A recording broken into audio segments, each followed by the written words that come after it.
শ্রেষ্ঠ জীবের জন্য। এই পৃথিবী কার জন্য বানিয়েছেন? শ্রেষ্ঠ জীবের জন্য আল্লাহ রাব্বুল আলামিন বানিয়েছেন। এখানে যেই সমস্ত প্রাণী আল্লাহ রাব্বুল আলামিন সৃষ্টি করেছেন, যে যেখানেই থাক না কেন সকলেই মানুষের খেদমত করে, মানুষের খাদেম। সকলে কার খেদমত করে? মানুষের খেদমত করে। বিশাল হাতি, এই হাতি দিয়া যেই কাজ মানুষ পারে না, এক জায়গার থেকে অন্য জায়গায় যেই বড় বড় কাঠগুলি বহন করে, সেগুলি হাতির দ্বারা নিয়ে যায়। মরুভূমির ভিতর রব্বুল আলামিন উট বানিয়ে দিয়েছেন।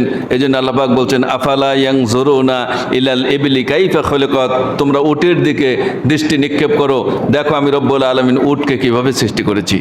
এই জন্য আল্লাহ রব্বুল আলামিন বারবার বলছেন, হাল তারা মিন ফুতুর, আমার সৃষ্টি নৈপুণ্যতা নিয়ে যদি তোমরা একটা ঘন্টা চিন্তা করো, 70 বছর বেরিয়ে ইবাদত করলে যেই সওয়াব হবে, সেই সওয়াব আমি তোমাদের নামে আমলে দিয়ে দেবো। সুবহানাল্লাহ।